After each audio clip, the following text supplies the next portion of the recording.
It's the Michael Patrick Leahy Show, broadcasting live from downtown Nashville. Now, here's Michael Patrick Leahy. Welcome back.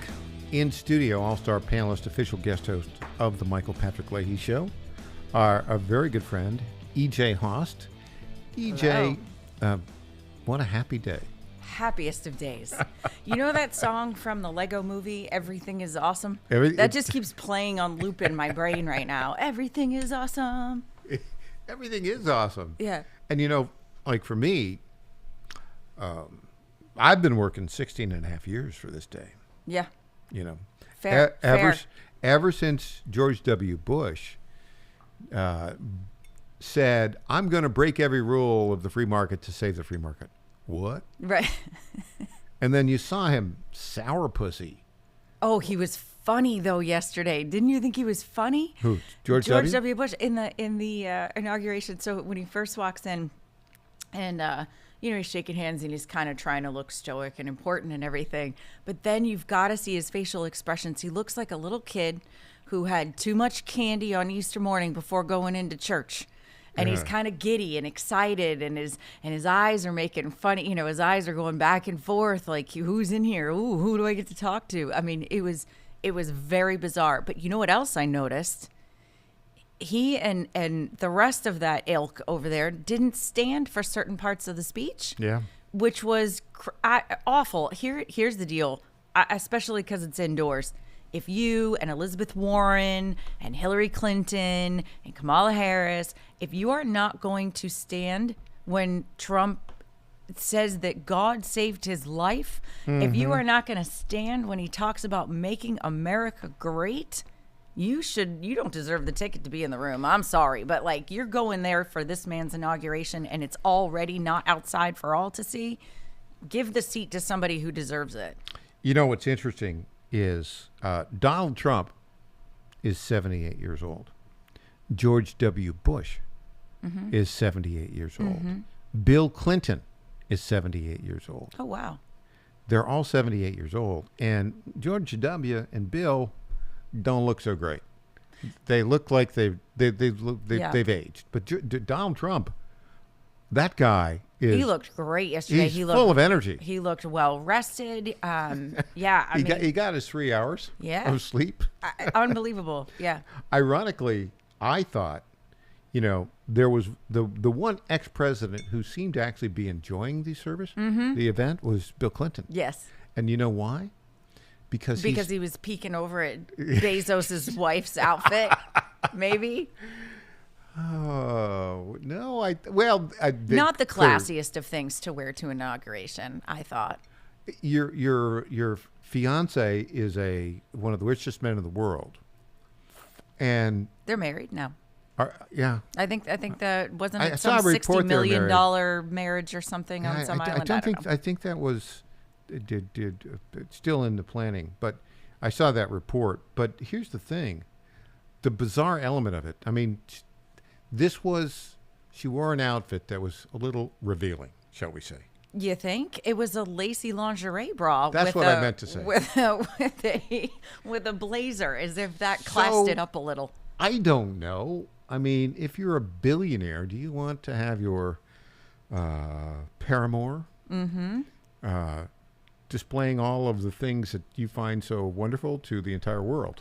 Really, if you're anyone, do you want your wife or fiance wearing that? No, but you're right that Clinton seemed to be enjoying it. His wife was laughing.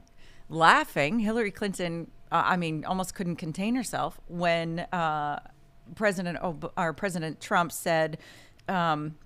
What was it? The Gulf of America. He said Gulf of America, and she started laughing, and then Bill kind of almost gave her a look like, hey, get it together. This is our... But here's the thing. Bill Clinton was never a leftist nutcase. Bill Clinton was the champion of... there were a lot of things about his personal life that were... Sure. Of course, he was married to Hillary, so, allowances must be made. But having said that, he was a triangulator. Yeah. He was also somebody who understood people.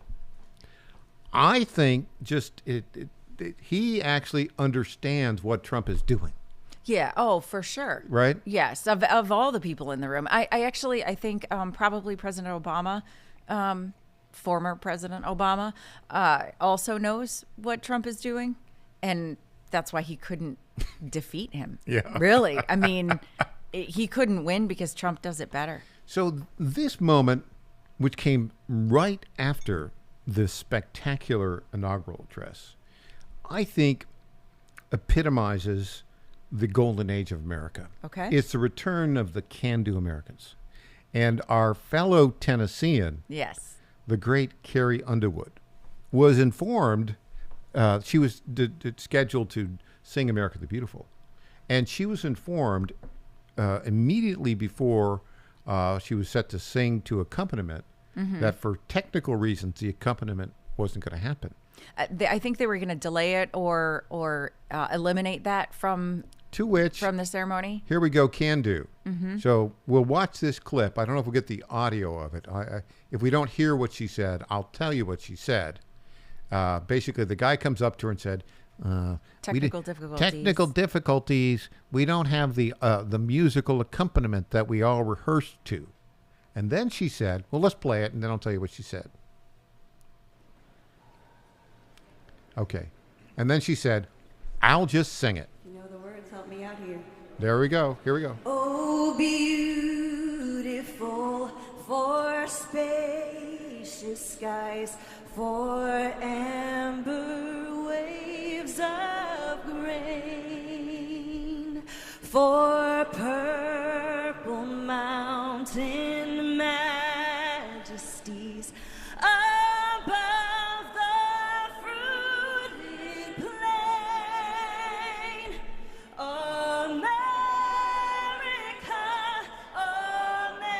America, God shed his grace on thee. Did you get goosebumps? Oh, yeah. And crown thy good with brotherhood. And the side by side is the arena. They were playing this in the Capital One Arena, and everyone there was singing also. She just grabbed a hold of that moment. Yep. That is an iconic moment. I think that will go down in the history books as one of the highlights of the day for sure. And you're right about the can do. She was singing it, whether right, like whether the microphone was working, whether the accompaniment was happening. It didn't matter. She was doing it. And I think that's the theme of America right now. We're doing this rotunda thing. there. The acoustics are spectacular. Yeah, she probably didn't even need a mic. No, she probably didn't, but she just belted it out. You know what I love And about it it was too is she great. didn't. There were no vocal gymnastics. No trills. there, right? She No, just hit she it. just sang the beautiful song the way it is. I really appreciated that out of her yesterday. That was great. Yeah, and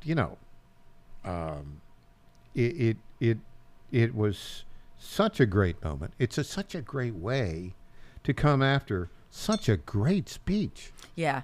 And when we come back, EJ, we'll play a little highlights, get your analysis of the speech. It was 29 minutes and 48 seconds, which is about the perfect time for an inaugural address. I think there was so much applause. They probably timed it for like 25 minutes, but there was so much applause and standing ovations. And, Sure. Well, and 90% of the crowd stood up. The sourpuss, George W. Bush, and that crowd. Not so much. Not so much. When we come back, we'll have the highlights of that speech. She's E.J. Haast. I'm Michael Patrick Leahy. We are both very happy today. Very happy. Very happy. As basically is at least 2/3 of the country now. Everything is awesome. So great. Back after this.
Hey there, this is Lenny McGill, founder and CEO of the Glock Store. As a proud sponsor of this show, you may have heard Michael Patrick Leahy mention us a few times over the past 4 years. But today, it's me on the radio telling you how pleased we are to be associated with Michael Patrick Leahy and his dedication to the highest levels of professional journalism. Michael Patrick Leahy has been threatened with jail time in bringing the true facts about that Nashville Covenant shooting to his listening audience. Michael Patrick Leahy, you keep doing what you're doing, and we here at the Glock Store will keep sponsoring your show for the good of Nashville and the entire country. And I'm personally inviting all of your listeners to come visit and shoot at the Glock Store. It's where Michael Patrick Leahy learned to shoot a gun for the first time and where he bought his own personal Glock 19. I'm Lenny McGill, founder and CEO of the Glock Store here in Nashville, just minutes from the airports, worth the drive from anywhere, and a proud sponsor of Michael Patrick Leahy and the Tennessee Star Report. Welcome back to the Michael Patrick Leahy Show. Now, here's Michael Patrick Leahy. Welcome back. EJ Haast in studio. EJ, everything's still pretty awesome. Everything is awesome.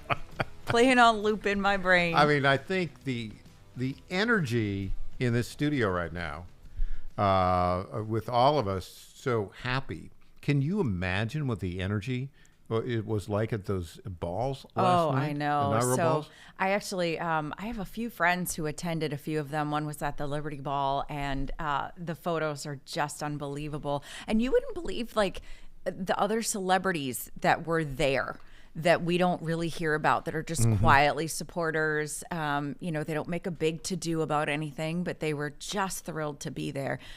Couple of fun things they had. I don't remember if it was the Liberty Ball or if it was one of the other ones.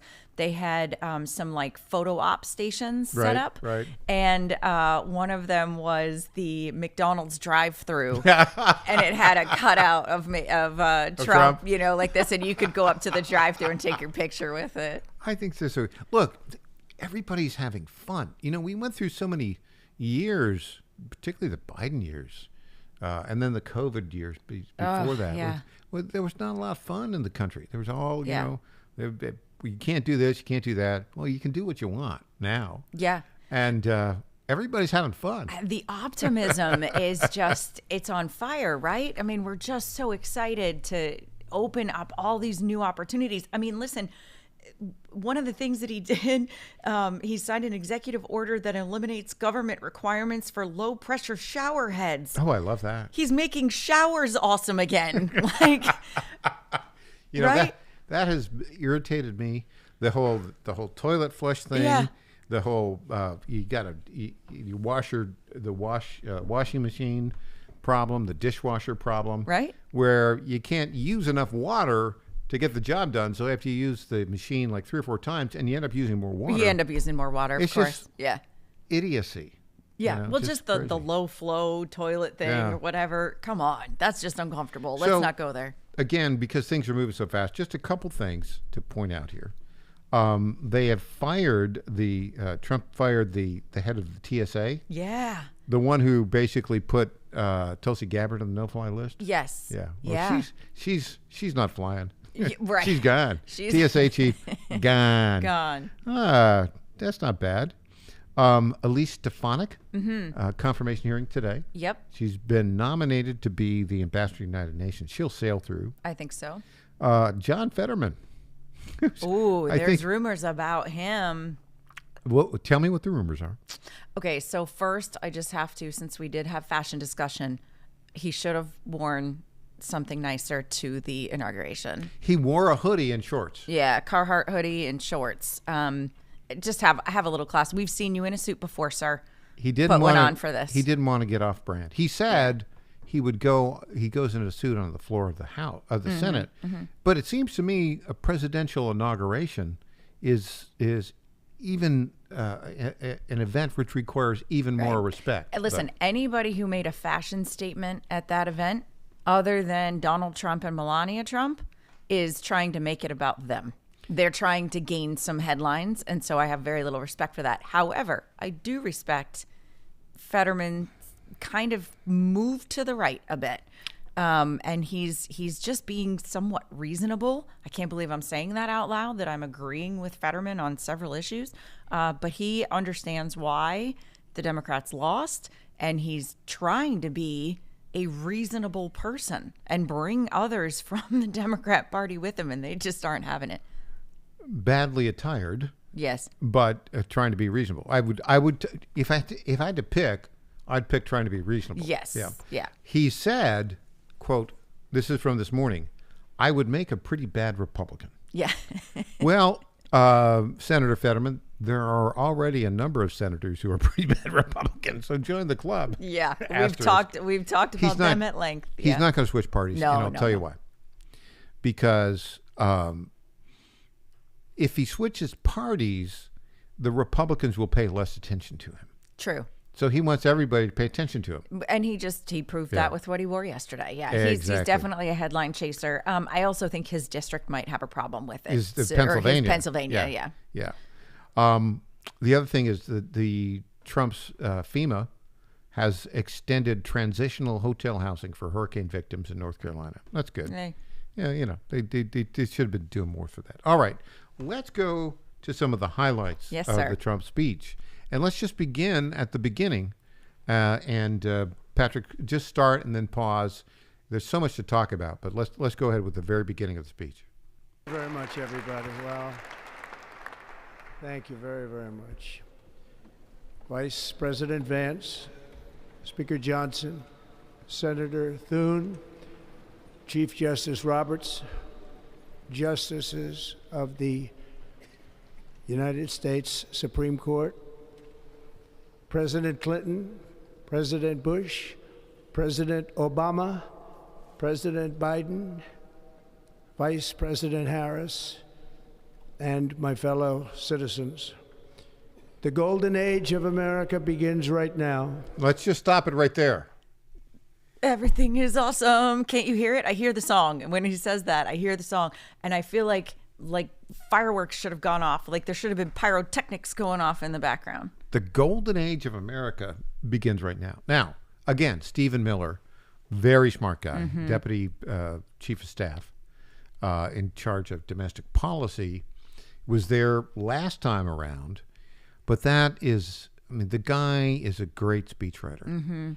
And you start off your inaugural address saying the golden age of America begins right now. Now, what's interesting about that, the framing of every presidency that is significant has a particular two-word description to it. Sure. The New Deal, Franklin Delano Roosevelt. The New Frontier, John F. Kennedy. The Great Society, Sure. Lyndon Baines Johnson. Now, actually, if you look at it, all three of those kind of took us in the wrong direction. Sure. Particularly, however, he said it. This is the golden age. Now, what I like about it is it's a little better than his campaign theme, Make America Great Again. Right. This is so forward-looking. All the great things that happened in America, let's say before Biden, before Sure. Obama, all those great things, they were great. But our future is going to be even better. So that actually, although the past was great, the golden age is in front of us. Yeah, and it was important to frame the speech to come right out the gate and say, we are talking about optimism and forward thinking and future. That set the stage, set the tone for the remaining 30 minutes of the speech, where everything he said is now under the umbrella of this is the golden age.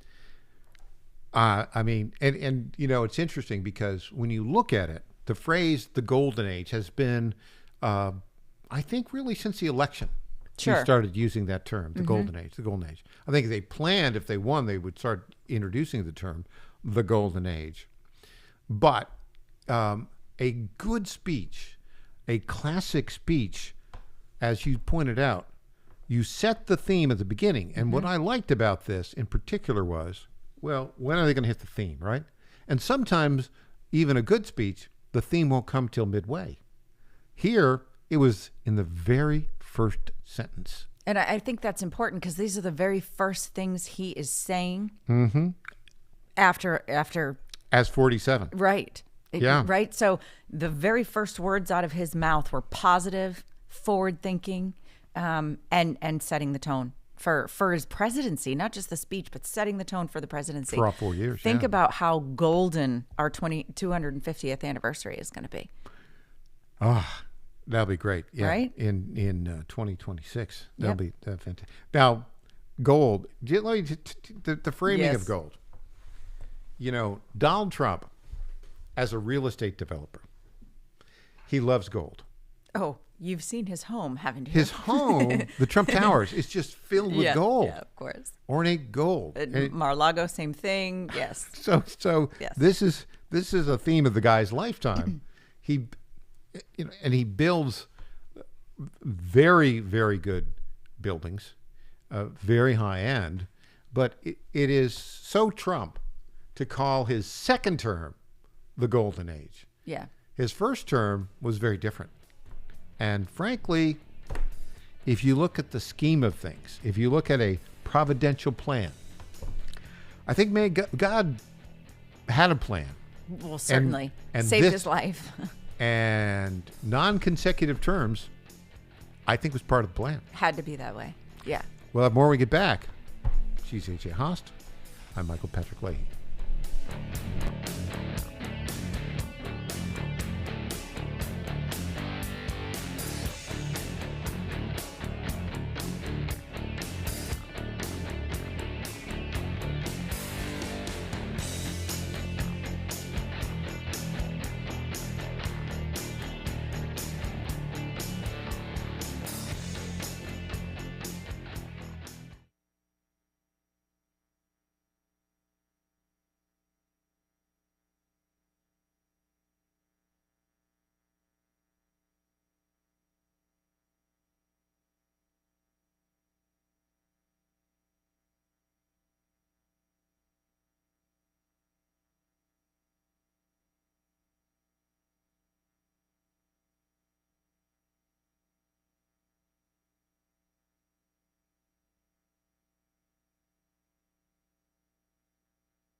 My fellow Americans, I was this close, very close, to buying from the lumber yards. These are sick people.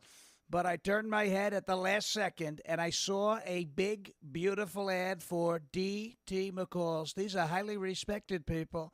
If I had not turned my head at the last second, I would have been ripped off at some lumber yard for $200 in hidden charges, and D.T. McCall and Sons are never going to do that. They'd never do that to you. These are great people. I've known them for a long time. They have great deals, and I just have to say, nobody knows deals like I do. D.T. McCall & Sons has locations in Lebanon, Carthage, Lafayette, Cookeville, and Franklin, and they have been family-owned in Middle Tennessee for over 100 years. These are tremendous people. D.T. McCall & Sons. Check out one of their stores today. Impersonator not endorsed by Donald Trump. Welcome back to the Michael Patrick Leahy Show. Now, here's Michael Patrick Leahy. Welcome back. Also, our panelist, official guest host, E.J. Host, in studio with us. E.J., tell us a little bit about your technology business. Yeah, my day job. Your What I do when I'm not talking on the radio. I have a company called GetFoundEverywhere.com.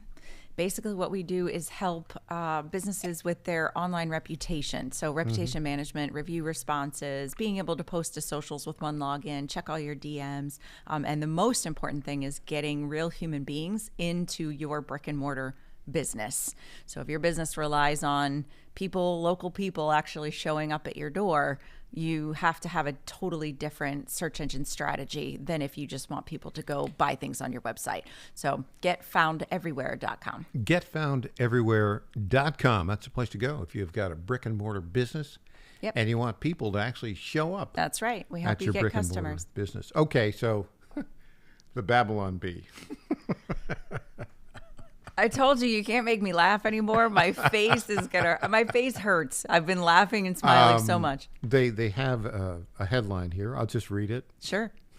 Apropos of what happened yesterday, about 1 o'clock Eastern time.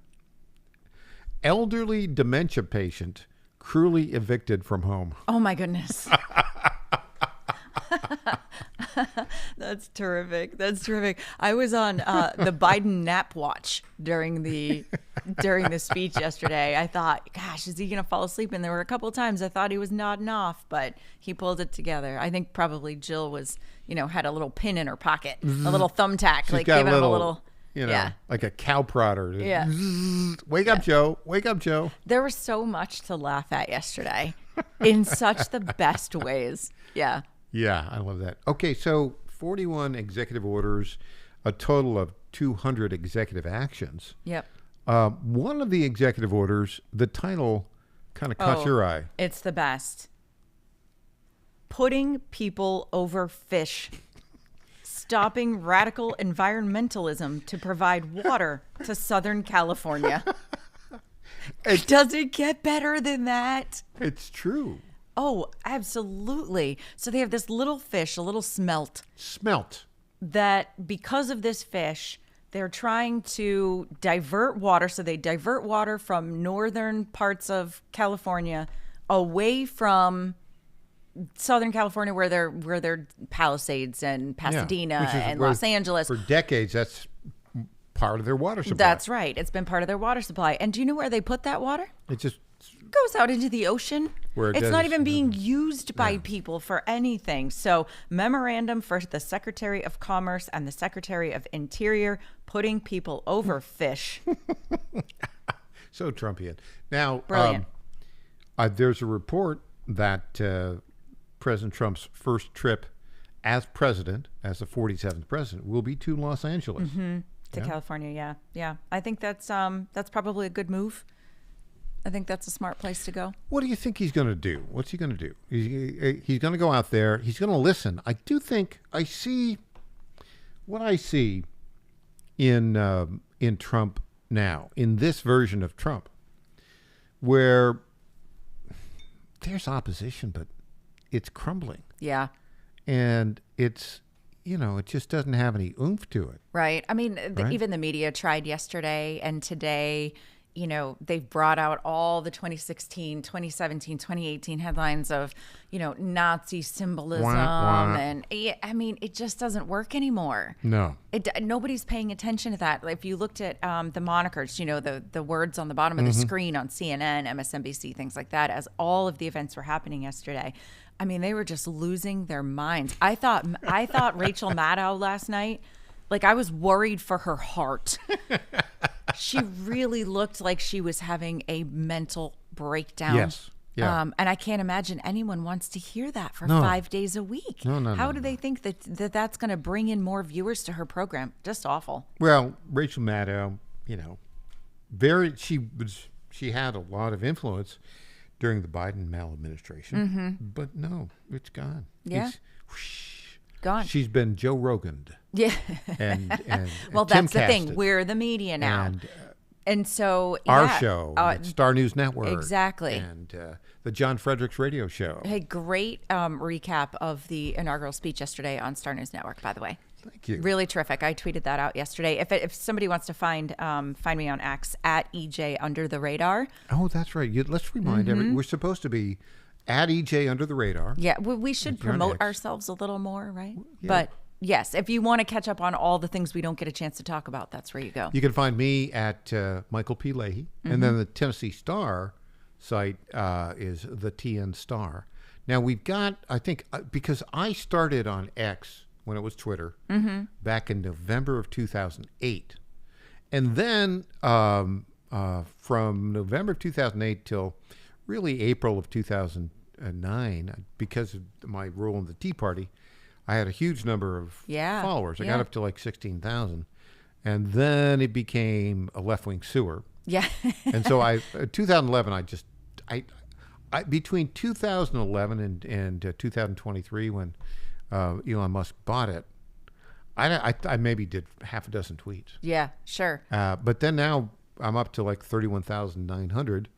The Tennessee Stars, like 9,800. And I think Gotcha. you're like 12,000, 13,000? 13,000 as of And growing, yesterday. Yeah, I actually grew a couple. I don't really pay that much attention to the followers anymore for a couple of reasons. One is you don't actually need a lot of followers to get a lot of engagement anyway. But a lot of them are bots, and you can Right, buy which doesn't them matter, now, yeah. and Yeah. so there was a purge several years ago. I had thousands more followers, and there was this purge, and then you kind of get, I don't want to say deplatformed, but conservatives really struggled to get any kind of engagement. But yeah, it just steadily increases now, and it's a great place to chat with other people. So it's little people like us, right? We're not as big as Joe Rogan. We are not. But we have access to that guy, Yeah. which is so cool, right? They are actually active. Elon Musk, he is actually active on his platform, and sometimes he'll just respond to a rando. Look at what EJ said, says Elon, and then you'll have like a million Right, friends. yep. Yeah, a million views or so. All right, so let's just. What do you think will happen? I think President Trump will go to Los Angeles, Right. on Friday. Gavin Newsom will be there. The mayor of Los Angeles will be there. The head of the firefighting, probably Rick Caruso, Yeah, probably. who was the guy who lost to Bass 55-45, the billionaire real estate guy, who had a retail development Yes. of, I think, like 50 Like stores. a mall, Palisades Mall. Mhm. Yeah, and he saved it by hiring his own private fire service, basically. Correct. Yep. They brought in their own water trucks and everything else. Now And, there's- he got a lot of heat for that, but I didn't hear a whole lot of people saying what he saved beyond his own property. He saved other people's businesses. He saved other people's jobs. He saved the livelihoods of people who depend on that. He saved insurance companies having to pay it.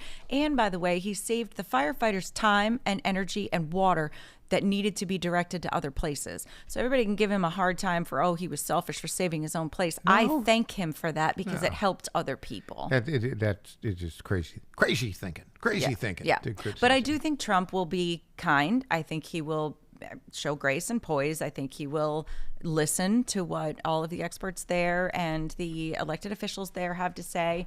And I think they will also, in turn, be kind for cameras. Kind for cameras. I don't. That's a certain kind of kind. Yeah, I don't think we're going to see any kind of fireworks or anything.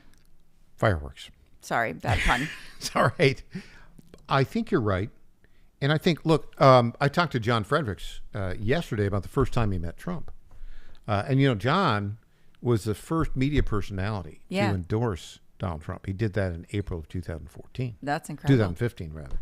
And he went in there, and when he met him, he said, look, the thing, and I can attest to this personally as well, Donald Trump is a very nice person when you interact with him. He's a salesman. Yeah. He knows how to sell. He knows how to relate to people. And, when I interviewed him and did my interactions with him, it's always been very gracious. Yeah.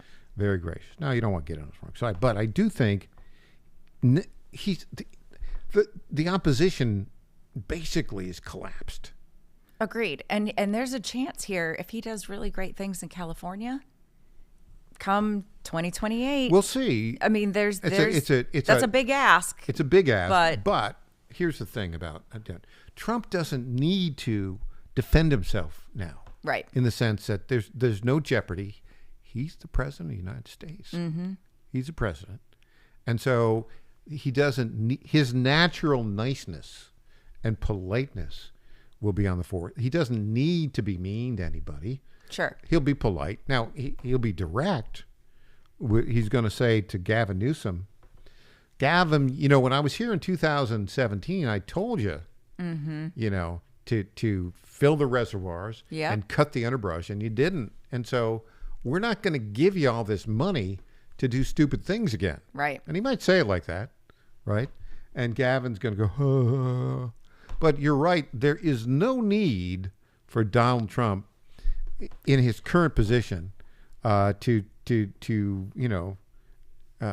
be confrontational. That's a good way to put it. Confrontational. He doesn't have to call him Newscum.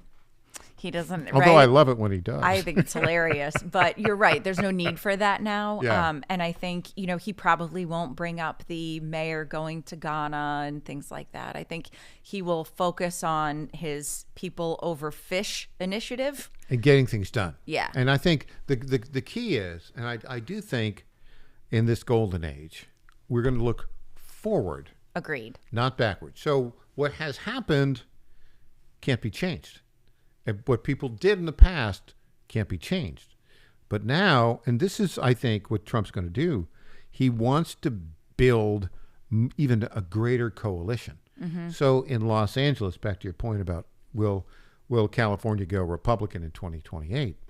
In Los Angeles, what he wants to do is demonstrate to the people who have hated him that he's actually helping them. That's right. That's what he's going to want to do. Yeah, absolutely. He'll want to restore the reputation that the mainstream media has put on him versus what his reputation actually should be.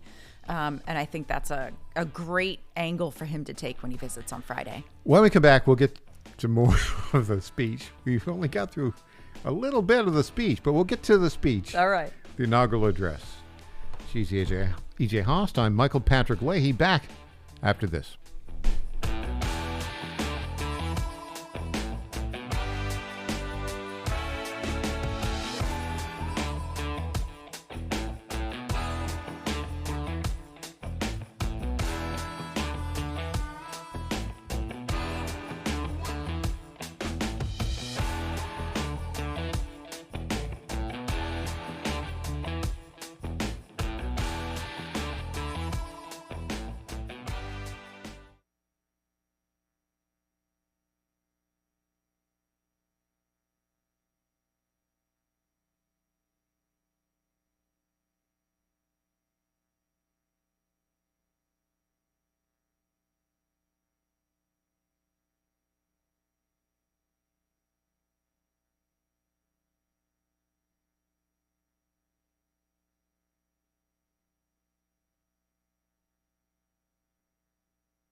Hey, I'm Governor Bill Lee, and I want to talk to you about an important education bill in Tennessee. Everyone knows that education has the power to change the trajectory of a child's life forever.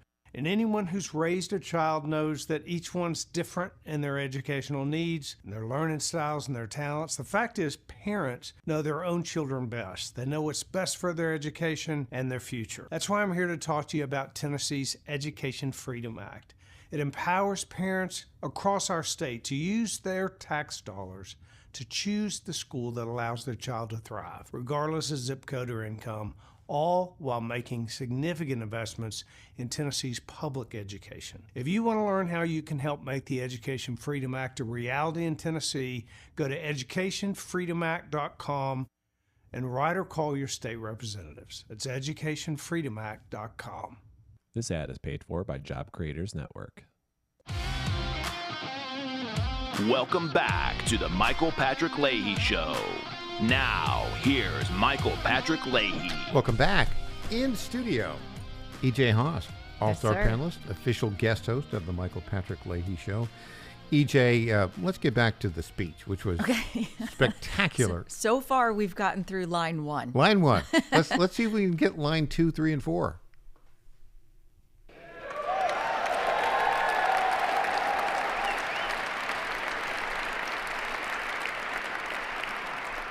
From this day forward, our country will flourish and be respected again all over the world.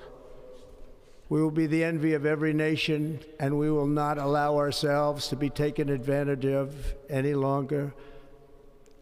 During every single day of the Trump administration, I will very simply put America first.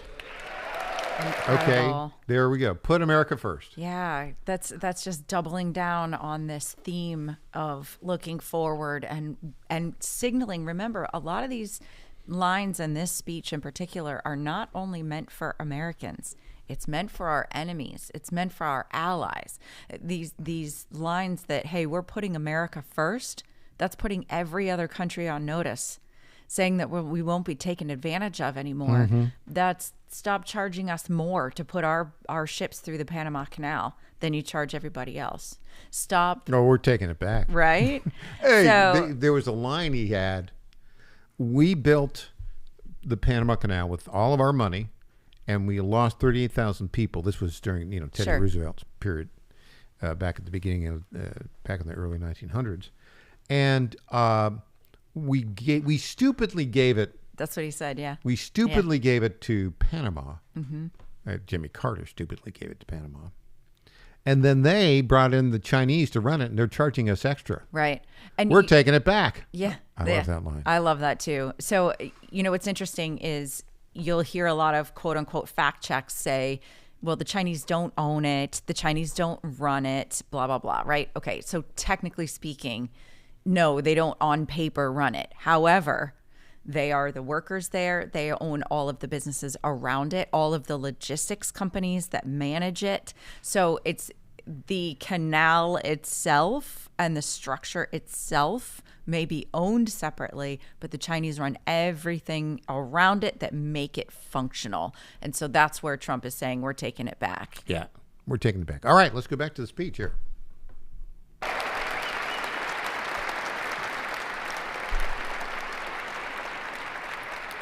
Our sovereignty will be reclaimed.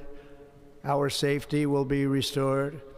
The scales of justice will be rebalanced.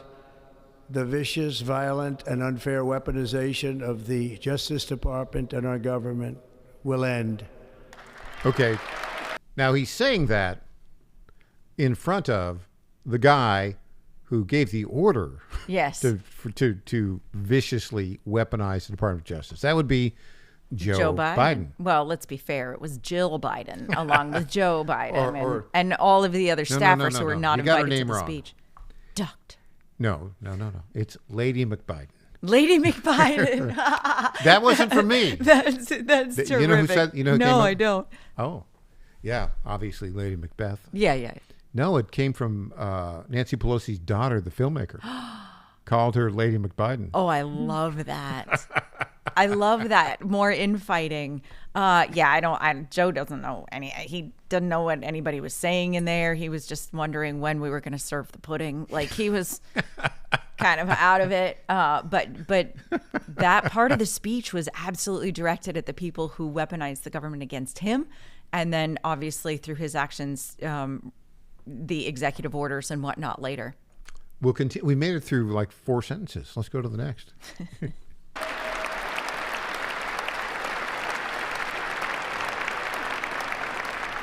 And our top priority will be to create a nation that is proud, prosperous, and free. I love that the people can't help but clap. America will soon be greater, stronger, and far more exceptional than ever before. Okay, so let's just stop here. Back to the Golden Age. Yeah. The phrasing of this speech ties together. Mm-hmm. Far more exceptional than ever before. Now, obviously, American exceptionalism is a key element in America. That's right. But he's saying, you ain't seen nothing yet. Far more exceptional than ever before. There really wasn't a golden age before. It was a great time, but the golden age is here now. Yeah. It's remarkable what he was able to do in this speech with the optimism off the charts. Can do. All right, let's get one more sentence here from President Trump in his inaugural address yesterday. I return to the presidency confident and optimistic that we are at the start of a thrilling new era of national success. A tide of change is sweeping the country. Sunlight is pouring over the entire world. Okay, I got to stop right there. Sunlight is pouring over the entire world. That was one of the 3 or 4 most memorable phrases to me. Yeah. And American leadership is back. And who doesn't love sunlight? I know. Bring it. EJ Haas, we'll see you on Friday. Everything is awesome. Everything is awesome. See you on Friday. It couldn't be awesomer. Thank you. Clint Brewer joins us after the break. I'm Michael Patrick Leahy.